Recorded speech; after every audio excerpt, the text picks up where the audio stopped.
Story 1. Does anyone know the actual story of King Shaka Zulu? He really was that formidable. Shaka was born an illegitimate son of a Zulu chief and was rejected by Zulu communities. He grew up in his mother's settlement and was later given command of an army, which he used to take control of the Zulu people. He became one of the greatest and most intense African warriors and monarchs of all time. Story 2. I knew a girl a few years ago who is a good example of this. She was diagnosed with attention deficit disorder in primary school, and her whole family shunned her. She developed low self-esteem and gradually grew a profound hatred of people, which led her classmates to hate her. By her 17th birthday, she ran away, but before she left, she had spent about 5 years gathering dirt on everyone who had wronged her. When she released it, her parents separated, several students were expelled, many others got into trouble with their parents, and one student was even disowned. She ended up going to a family friend of mine and is still rebuilding her life. It is a shame, because she is one of the nicest people I know and a very honest person. Everyone treated her poorly, so she exposed them. Story 3. I don't know if this is the right interpretation, but it is quite literal. I had a friend in elementary school who was neglected by his mother and beaten by his father. One day at school, he told me he was going to get revenge. I did not think much of it. The next morning, the news reported that a child had caused a gasoline explosion by pouring gasoline on his parents while they were sleeping and lighting a match. He lost his right leg, suffered burns over his lower body, and killed both of his parents. He did not return to public school until 6th grade. I asked where he had been. He said the hospital and then juvenile detention. Summary. A child who was abused caused a gasoline explosion that killed his parents. Story 4. A student went to school. He was in special behavioral classes and then was placed in our class in 4th grade. My teacher was strict with him. One day he had a tantrum and threw a chair. He was sent back to the special classes, which likely harmed him. In high school, he was considered an outcast. He always wore a trench coat in Texas and was interested in nerdy things. I talked to him sometimes, but we were not close. I was just kind to him. He was reading an advanced Dungeons and Dragons book, and we would chat because my uncle introduced me to role-playing games. In 11th grade, the school went into lockdown for an unknown reason. I later learned he died by suicide in a school bathroom. I heard he wrote letters to faculty and friends beforehand. Story 5. I work with kids who have mental health issues. Many of them have attempted suicide, run away, self-harmed, or developed an addiction by their mid-teens. They usually have a traumatic family life that pushed them to that point. One pattern we see again and again is a child who comes in after a parent or guardian has belittled them for years, telling them they are worthless. Eventually, the child starts acting out, which the adult then uses as proof that they were right about the child. One young person I worked with was in and out of treatment programs for several years and had parents like this. His father drove a truck and was often away or emotionally distant. His mother had a personality disorder and was extremely emotionally and verbally abusive. While his father was away, the boy killed his mother with a hammer while she was asleep. He kept her body in the house for several days before disposing of it in the trash left at the curb. Story 6. I once attended a birthday party with a bouncy castle. The birthday child and their friends kicked out the younger sibling and his friend. In response, the younger sibling and his friend unplugged the bouncy castle and watched everyone's dismay as it deflated. Way to go, Mason. Bold move for a 12-year-old. Story 7. I worked at an ice cream shop with slightly more than 30 flavors. My boss was a conservative Mormon who lashed out at me whenever a piercing or tattoo showed. The manager and my boss would sit in the back and make lists of physically demanding tasks for me while one of them spent an hour frosting a single cake. Legally, if you work 6 hours, you are entitled to a lunch break, but my boss routinely made me work through my lunches. At the time, there were about 5 employees. We were overworked and asking the boss to hire more staff. I was easygoing, usually cheerful and energetic, especially with customers. I liked to help people and make them smile. I got along with my coworkers, joked and danced with them, finished closing duties early, and made sure every task was done. Over time, I noticed my paychecks were short by almost $2 per hour. Minimum wage had gone up, and as a shift lead, I was supposed to receive a $1 per hour bonus. I reviewed my paychecks and found I had been underpaid by almost $3,000 from the time I started until I brought it up. When I asked my boss, she said that because the bonus was not handwritten by her, it did not exist, and she demanded that I apologize for accusing her of cheating me. 2 weeks later, she handed me my final paycheck without explanation and fired me.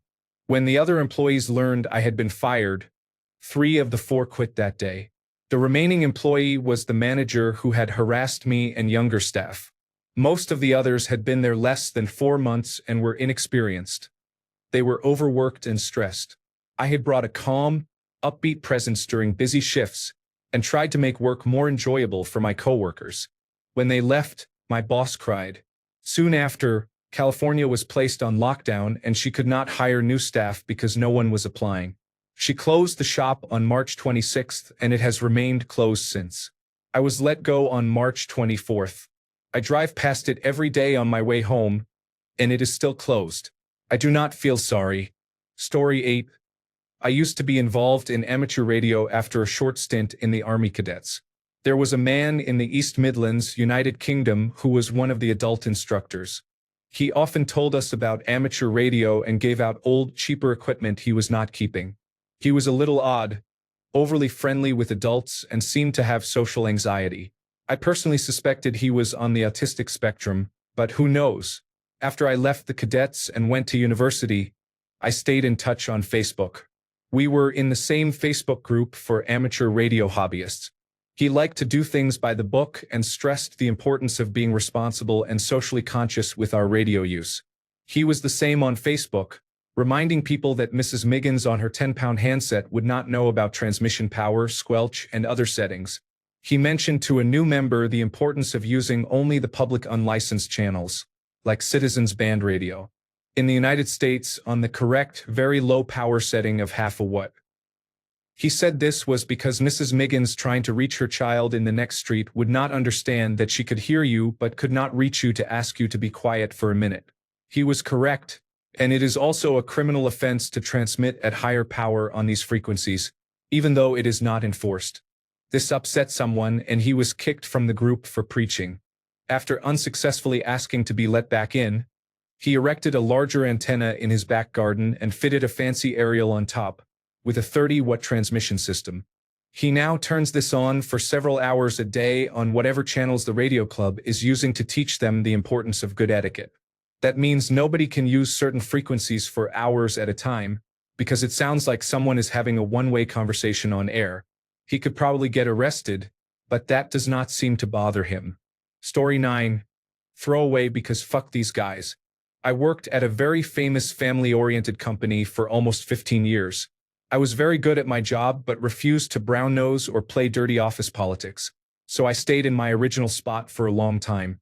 Because of this, I became a regularly used advice source for other employees on how to handle workplace issues. Because I valued my integrity, I never reported red flags to management, but I always encouraged the person to do so on their own behalf. Eventually, a few key people remembered how I helped them and circumvented the usual cronyism to bring me into their teams for big-name projects. It was a nice change, and I appreciated the chance to stretch. Then I started getting systematically bullied and harassed by the in-crowd who had decided I was unworthy of being in their presence. I ended up going to therapy to develop tools to deflect while desperately looking for a way out. Eventually, I got another job and handed a sort of manifesto to human resources when I turned in my 30 days notice. Racism, sexual harassment, assault, blatant favoritism, theft, all with dates, names, and supporting evidence. Basically a human resources nightmare because they could not control what I did when I left, including going to the press. My departure gave them 30 days to ask me questions or interview me, but it never happened. I also submitted that document to the Equal Employment Opportunity Commission. They opened an investigation with the company, and the moment they did, all hell broke loose. The people who had been too afraid to come forward before now had an out. They were not snitching. They were complying with an investigation per company policy. Suddenly, scores of people were testifying to human resources about the horrific things they had experienced. Some people were fired. Others were demoted. A few got off scot-free. But I sleep like a baby now. Update. Just to clarify, I went to each person whose story I included in my Equal Employment Opportunity Commission submission to make sure they were comfortable and understood what might follow. Most agreed. Some did not, and I excluded them entirely from my submission. My only regret is that there were people whose struggles even I did not know about, and I was unable to amplify their voices. Thank you all for your support. Speak out, speak up, speak together. The voices of many are harder to silence than the voice of one. Story 10. I am a behavioral interventionist at a middle school. My official duty is to remove disruptive students from class, redirect them, and return them to their classrooms. Most of my work is being a sounding board and an understanding ear for students who struggle. My entire job is an example of that quote. The neglect and abuse some of those kids experience will break your heart. Story 11. I worked in an office for a Fortune 500 company. One of our longtime team members, G, worked as a level 2 employee for quite a while.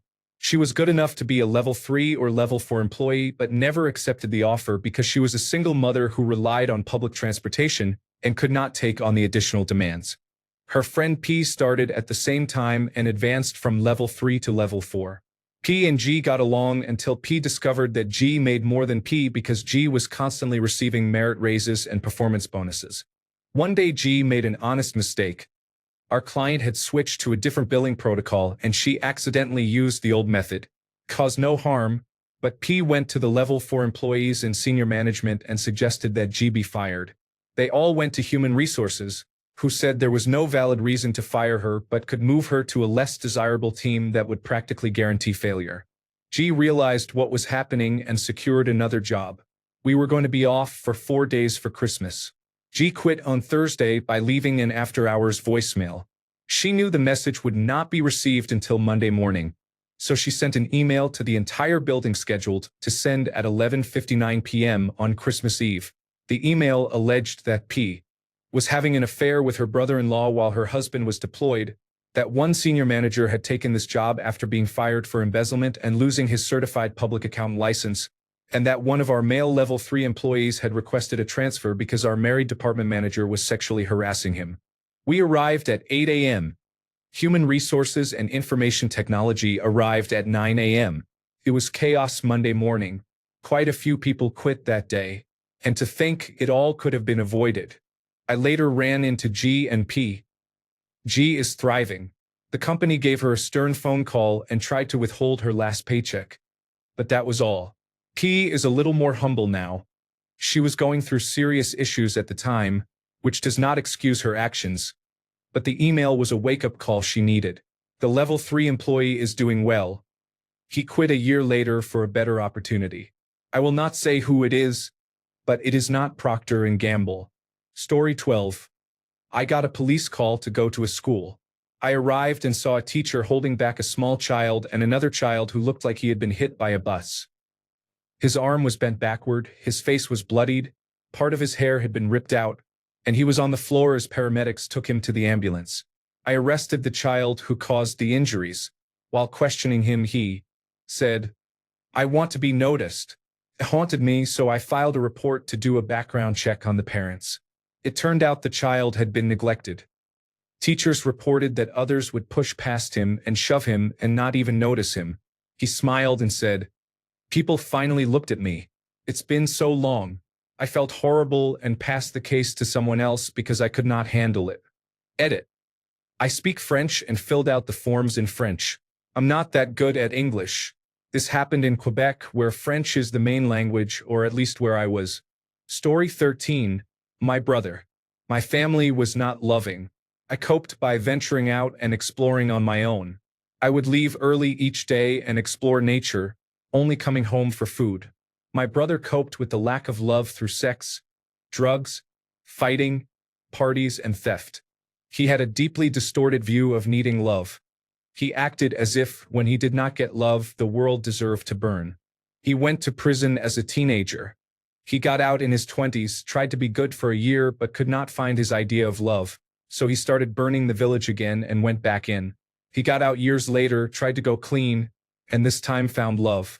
But he pushed himself too hard to be lovable and developed a false persona built on meth. He used drugs to keep up, lost that love, and started burning the village down again. The last time, the local sheriff's deputies ended the cycle.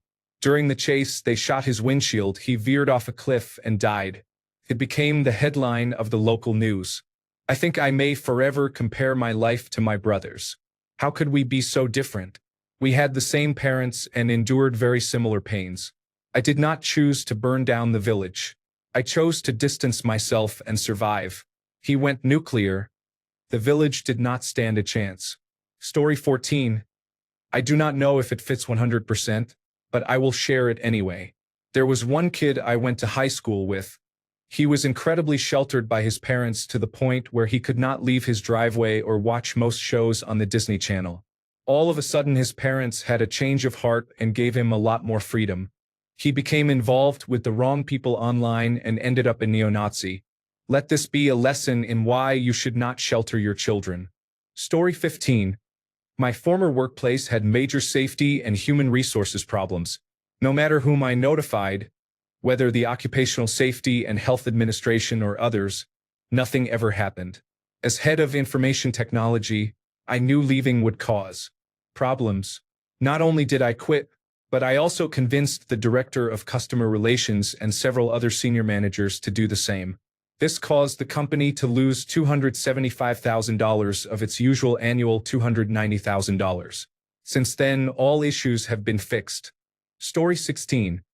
My wife joined a therapy office that had been open for 4 years. She worked for 2 years doing basically everything, including payroll and a lot of paperwork, which ended up taking 10 to 15 unpaid hours per week. She was made an equal partner after 1 year but was never appreciated. After several last straw incidents, she started her own office with 2 colleagues and forced the other owner to leave within 6 months. 2 years later, she earns more money while doing half the work. Story 17. I cut my relatives out of my life when I was 19. They had spent my life tormenting me and treating me like dirt. With them gone, only my aunt, my uncle, my grandmother, and my dad remained. My dad is the youngest at 58 now. There is no younger generation to take care of them. My aunt would be prepared, but my dad and my grandmother had banked their hopes on me caring for them in old age. They made fun of me for being incapable of domestic tasks. I did not learn to use a washing machine until I looked it up online at 19, but when I asked them to show me, they always made excuses. Your school should be teaching you that. You should know how to do that. Figure it out. I'll show you some other time. They never showed me. They liked having evidence that I was horrible, incompetent, and lazy. They also did not want me to be able to live independently, because that would make it easier for me to move out and no longer be at their immediate use.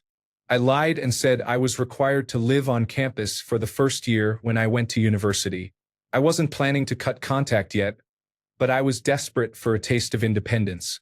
My aunt gave me my birthday money early so I could afford the deposit. I felt awful because she was the only one who had ever stood up for me, but keeping contact with her would have been too complicated, and I was certain she would have pressured me to mend things with the others. Not even a month after I moved into student accommodation, I got into an argument with my dad and finally stood up for myself. I cut contact. I expected to become homeless once I finished my first year and my lease ended. I was too mentally unwell to complete my studies and hold down a job at the same time. As luck would have it, everything turned out fine. There were many bumps in the road, but I graduated, did not become homeless, and now work in the healthcare system. I do not exactly regret cutting contact, but I should have researched my options for homelessness instead of hoping for the best. I nearly destroyed my life. Story 18. In December, I rage quit my job. My boss was losing her mind. I worked in a small office of about 8 to 9 people. In my time there, I saw 11 people come and go from various positions. One day when the boss and her sister, the vice bitch, were out, we employees all discussed how bad the work environment had become.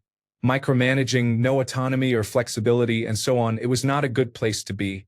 We agreed the problems were mostly due to the behavior of the vice bitch. One employee volunteered to take one for the team and raise the issues with the head bitch. However, The head bitch completely twisted what was said and took it as that employee telling on everyone for having the conversation. She held individual meetings with each of us. She blasted us about what was said and insisted on finding out who started it. She didn't believe us when we said it was just a fluid discussion, not a planned meeting called by one person. After the individual meetings, we had a group meeting where she told us it was absolutely unacceptable that we had this bitch session, and that if we didn't like it there, she would accept our resignations immediately. She said she expected loyalty and that disloyal people were not welcome. We tried to reason with her in the meeting, explaining it was just general concerns and that we had agreed one person would present them, but she refused to listen. There was no effort to address the problems that had made all of her employees upset. It was all about her and her sister, with no concern for her indentured servants, as we called ourselves. I should have quit then and there when she said she'd accept our resignations, but I didn't. I did start looking for jobs, though. I had an interview one day and texted in sick. I had quietly let one coworker, who I thought I could trust, know about the interview. When I texted my boss, she replied, "Good luck at your interview. I expect loyalty, not silly games." So I went to the interview. It went well, but I didn't end up taking the job. It wasn't a great fit. I got home, wrote my letter of resignation, and emailed it. I told her I would not be returning and arranged for someone to collect my personal items. In the email, I told her exactly what I thought of her actions. I was in the middle of a lot of projects.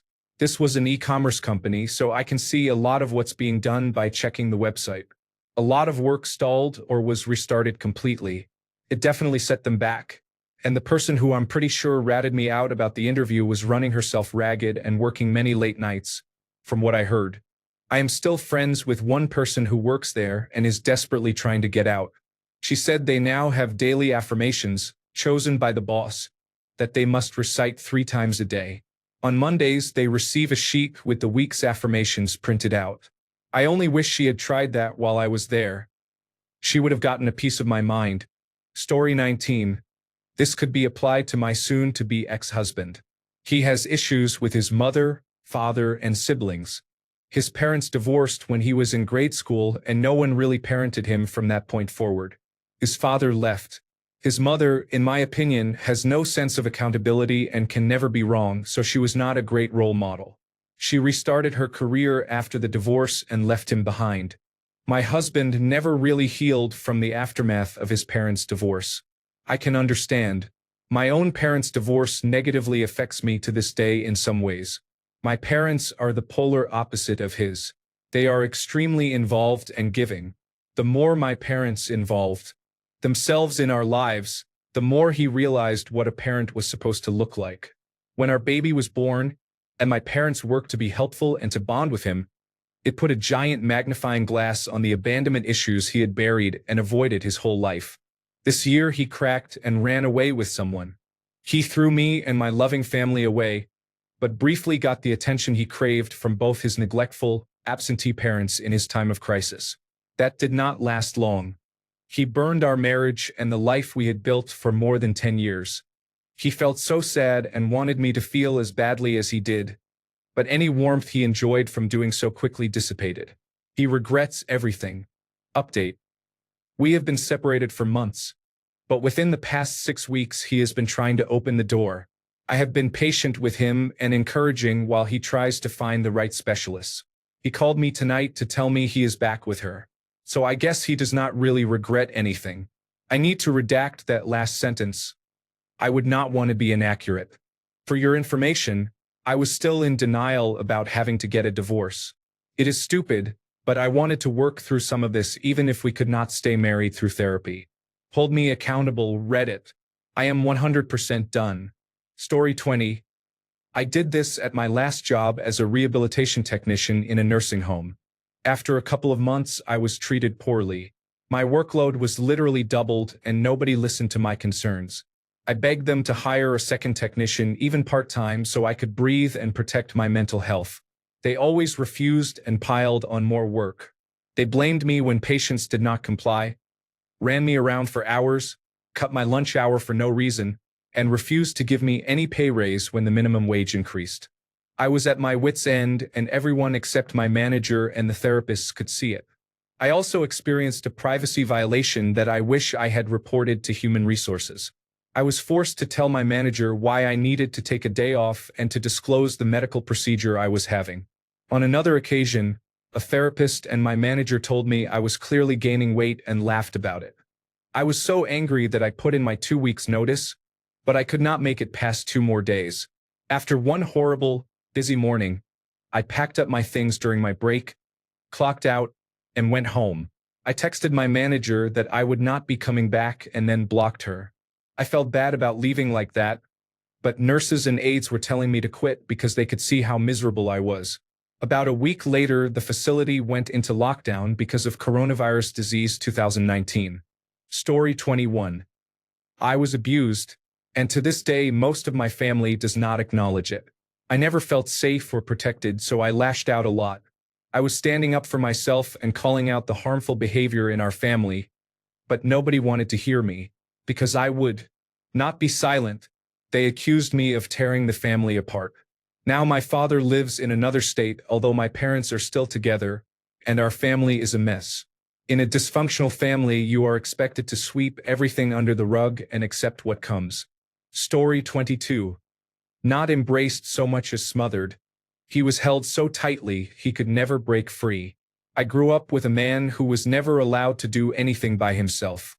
His parents forced him to practice his instrument 2 hours a day. They taught at his school, so they were at every event and insisted he go with them. They even expected him to eat lunch in one of their classrooms every day. He was so eager to escape that by 18, he threw away a full-ride college scholarship to work at a fast food restaurant. He ended up using drugs, married someone who also used drugs, and they had 4 children whom they did not care for. His parents gained custody of the children by the time the oldest was about 8 and the youngest was a baby. Unfortunately, they did not change their parenting methods. The older 3 are doing okay. They have not had the easiest lives and have not always made the best choices, but they are independent and raising their own families. The youngest is a complete nightmare and has been in all sorts of legal trouble. Their father eventually got off drugs, found a good job, a house, and a wife. His children treat him more like an older sibling than a parent. Story 23. A distant relative of mine took this a bit too literally. Her mother was a perfectionist and the father could not tolerate it. She insisted on letting the babies cry it out and was extremely set in her ways. He left but wanted to remain involved in the children's lives. The mother used the situation to extract money and to hurt him, and pursuing custody became too difficult, so he departed while the children were still young. The son was considered troubled. The mother sent him to a military school, which later saved his life. Once he was out of the picture, the daughter became the focus of their mother's attention. She was quiet but could not meet her mother's expectations. Without a solid support system, she began to act out. It culminated in her setting the house on fire and being sent to juvenile detention for the rest of high school. She graduated there and her mother did not attend. Story 24. My uncle was always the black sheep of the family, but it turned out he had been carefully planning his future from the start. He earned a full ride to his dream college, got a well-paying job, married, and now has a child who is a few months old. My grandparents, his parents, always thought he was a disappointment since he was their only son. He knew this, and they verbally abused him for a time about how he never lived up to their expectations. It turned out his parents and all 4 of his sisters ran themselves into quite a bit of debt, and he only found out when he was nearly finished with college. They came to my uncle for help after he found employment, and he basically gave my whole family the finger and told them to help themselves. I was the only one of my cousins or siblings who bothered contacting him years after this ordeal. At the time, I was too young to understand what was happening, let alone travel by myself. I contacted him via Facebook Messenger. His wife is a lovely woman, and his daughter is so cute and gorgeous. He is still the same strong, kind-hearted man I remember. My parents know I'm in contact with him, and they just don't care. I'll be staying at his house for a little while next week, and I'm so glad I will be able to meet my little cousin. Note: I didn't expect this to blow up. I know some people say this doesn't exactly comply with the quote, but it was the best story I had that fit, so I thought there would be little harm in sharing it. Feel free to ask questions. I would be happy to answer them. Update. Thank you to the kind stranger for the Reddit gold. I'll be sure to pay it forward. Story 25. One of my best friends in high school had a few bad boyfriends. She was bright, excelled on the debate team, and was attractive, but her mother was a serious alcoholic who was always starting and ending new relationships, which I think past attachment issues. On to my friend. When we were seniors, she talked about all the losers she had dated and been mistreated by, and how none of them were going anywhere in life. She said, "I'd love to be there when they inevitably get locked up for drugs or domestic abuse, or both." She earned a law degree, moved back to our town, and is now the county prosecutor. Story 26. A teacher at the school where I grew up, the kind who prefers handing out worksheets, was put in charge of the shop program. She secured funding for a computer numerical control plasma table and arranged training on its function, maintenance, operation, and programming.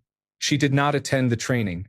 Instead, she sent a fairly bright student, assuming he would teach the other students because he was passionate about the project.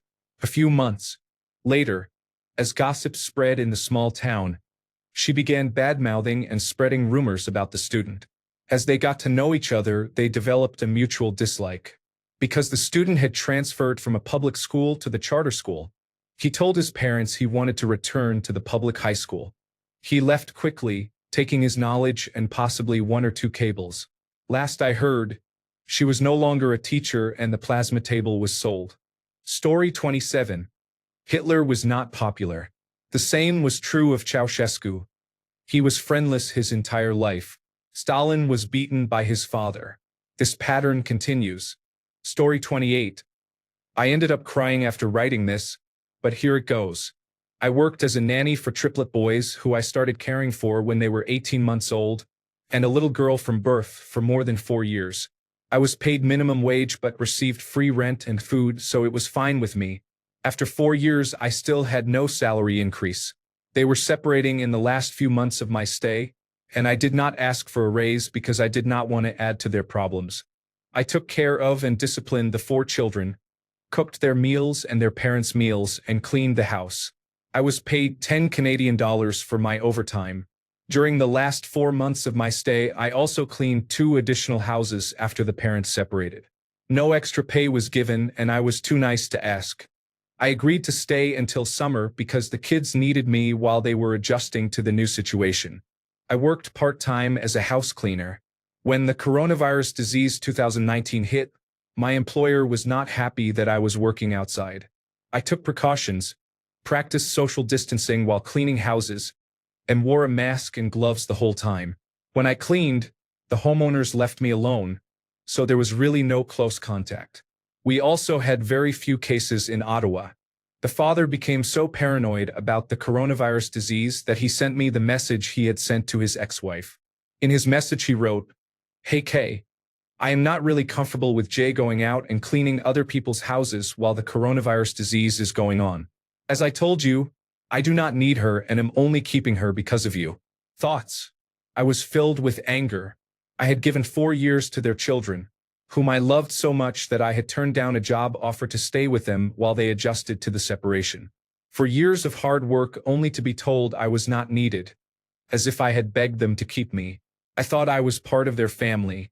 I treated the children like my own. I told the father it was fine if they fired me. I did not care. I had a job waiting that I had kept turning down because of them. Never mix love with your job. You will only get hurt in the end. Maybe it was a scare tactic to make me stop working outside, but it backfired. He apologized, saying he had not been thinking properly, that they loved me, and that he was sorry for saying those things and hurting me. He said they still needed me. I told him no. He had said it himself, "You do not need me." He said, "You cannot leave, we have a contract." I replied, "The contract is done." It was only a verbal agreement that I would stay until summer. He said, "Still, that's valid. You have to finish it." I said, "Yes, but I can also resign and give you 2 weeks' notice according to the law." I resigned and left the house 2 weeks later. I was able to see the children 2.5 months after I left. It was hard to explain why I was no longer living with them. They still did not seem to understand, since I had been with them since they were very young, and they did not understand that I was just their nanny. I was Jay who took care of them, played with them, and cooked delicious food for them. It was hard because I really did love them, but I also had to accept that they were not my children. The mother and I remained on good terms. I have not spoken to the father for a long time. He is around 60, and the children are 6 and 4 years old. Thank you for reading. Story 29. I am burning down my community right now. My neighbors are harassing me, trying to weaponize the bylaws of our homeowners association to construct a spiteful road on my property for their driveway, calling it fire safety. I call it $25,000 in unnecessary legal expenses. I told the homeowners association that if they allow this and do not defend me forcefully in court, I will use the same power to demand a 60-foot road across the entire homeowners association, literally forcing neighbors I do not know to move their homes. I feel unwelcome in my new village and am enforcing my rights. It will cost 25 landowners $1 million to make up for harassing me. Some may lose their homes and their property values will be much lower. I told them what would happen if they did not support me and gave them a chance. Story 30. I can't help edit text that threatens violence or illegal activity. I can, however, rephrase it to remove threats and make it suitable for text-to-speech. I experienced a neglectful childhood and an abusive parent. I am planning for her future care when the time comes and preparing to move on from the past. This has been a plan for over 10 years. The bitterness is real. If you are feeling overwhelmed or thinking about harming someone, please contact local emergency services or a crisis hotline right away. Story 31. A trucking company I used to work for treated me as if I were not even human. I was working 70 hours a week and earning barely more than I did working 40 hours as a dishwasher. They constantly threatened to fire me for refusing to drive in one dangerous situation or another. They ignored small issues with my truck until I was stranded on the side of the road, then blamed me for not reporting it. They commonly gave me 8 hours to drive 500 miles in a truck limited to 63 miles per hour, then blamed me for missing delivery appointments. I quit when news broke that the company had committed massive stock fraud, and now the company no longer exists. I still occasionally see repossession companies posting rewards for their trucks and trailers, or fenced lots full of them, and it feels satisfying. I feel bad for the 3,000 truck drivers they abandoned, but not for the office staff who took every opportunity to take advantage of me. Story 32. I have not experienced this myself, but I saw it with a student I went to school with. I was not close friends with him, but we were school acquaintances. He came to school one day with a red face. He looked exhausted and as if he had been crying. I asked him what was wrong in class and he said he would tell me at lunch. At lunch, he told me he had argued with his parents all night about his grades. He also worked all week and only had Sundays off because his parents did not support him financially. I told him not to worry and that he was more than his grades, but he kept saying that to his parents he was probably a failure. I was very concerned because he seemed depressed. I texted him that night to check that he was okay. A few months later, I learned he moved out of his house at 18 and told his parents he did not need their financial support and was independent. His parents felt terrible and felt they had failed. That is all I know. Story 33. I did not see this firsthand, but I knew a man who had been a refugee from a war zone. After enduring the trauma and stress of camp life, he burned down several tents. He was a troubled child and remains a troubled adult. Story 34.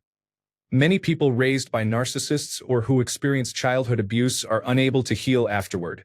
Story 35. One of my high school friends was obviously gay and geeky. For the most part, it was fine because we attended an affluent charter school where students were expected to be child prodigies. And he was.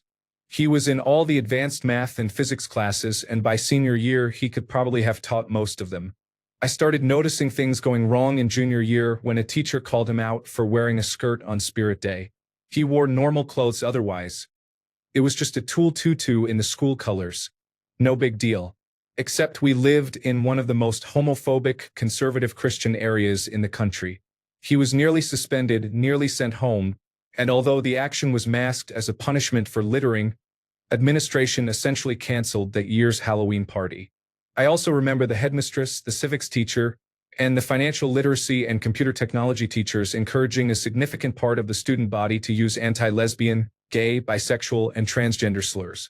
The same things kept happening our senior year, but when we hung out, he seemed fine. He was cool, he helped me graduate because he saved me in advanced placement statistics, and he was part of the scholars program at the school. I think he was third or fourth in our graduating class overall. That summer, we met up a couple of times for game nights, but we drifted. I have severe depression, and that summer hit me hard, so I wasn't around to notice when things went south. I will regret that for the rest of my life. The night before my first day of college, a mutual friend texted me that he was in jail and probably going to prison for the rest of his life. He had originally had a full scholarship to Ohio State University for engineering, a full ride. However, for reasons I never understood, the scholarship was revoked at the last second and he was left with nothing. On top of that, his father was verbally, emotionally, and physically abusive and had said he would kill any child who came out as lesbian, gay, bisexual, or transgender. He decided the best way to pay for college was to rig his father's car with a bomb, and then planned to apply for government assistance as the child of a single mother. The bomb did not kill his father, but he was in critical condition for a long time. The police had no trouble getting a confession, and miraculously he only received 4 years. He should be out any day. If you are reading this, I am so sorry I wasn't there for you when you needed me. I'm sorry I did not confront our teachers as I wanted to, and I'm sorry I never wrote to you in prison. I feel like I am probably one of the last people you want to hear from. I still love you though. My memories of you are some of my best from high school, and wherever you are, I hope you get the second chance you wanted. Also, if any of you people who used homophobic slurs in high school are reading this, teacher, student, or otherwise, I hope you face the consequences of your cruelty and feel remorse. Story 36.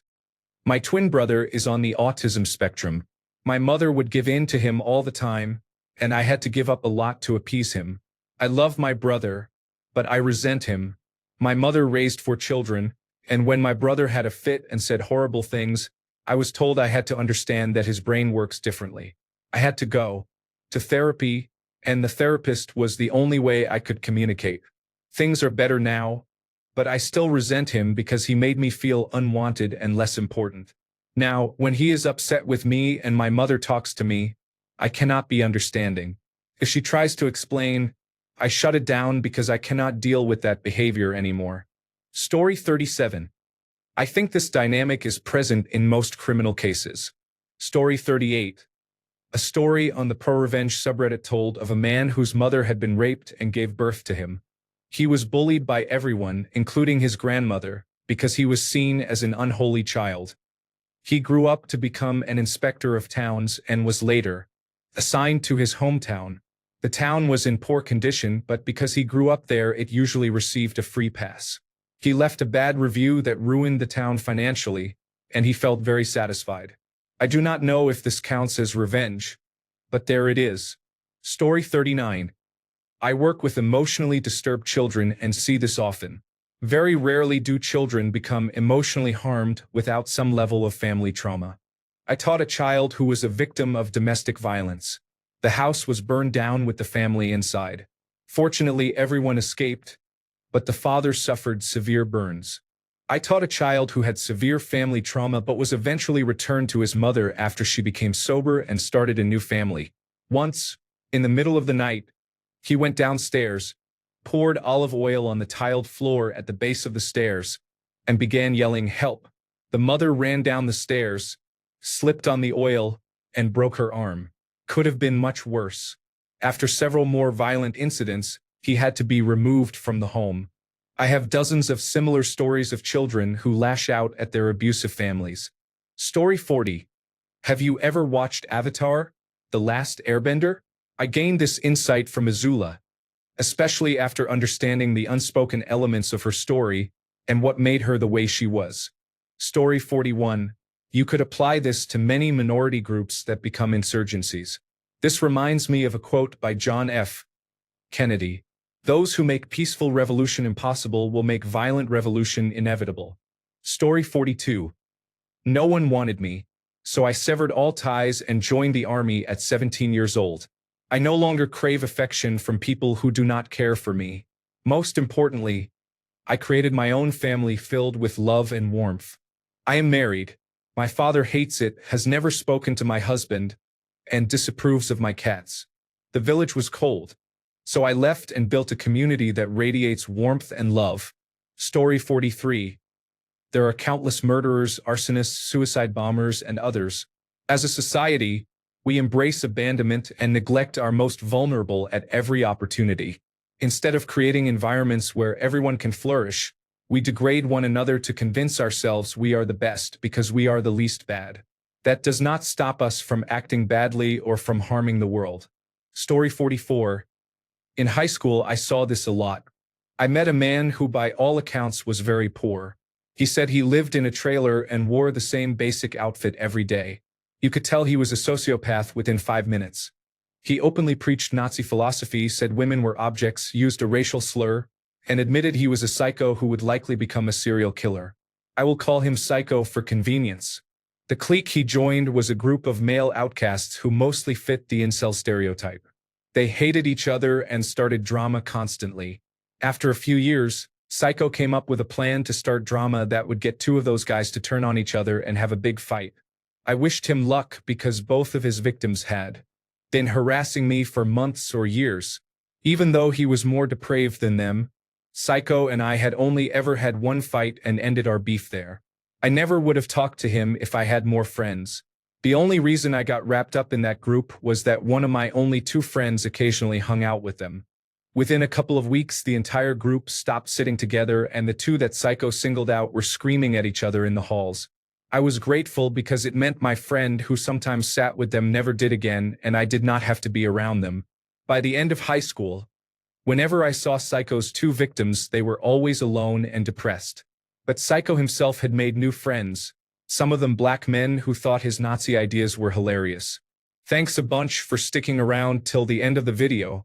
Remember to subscribe, and until next time, stay awesome and goodbye.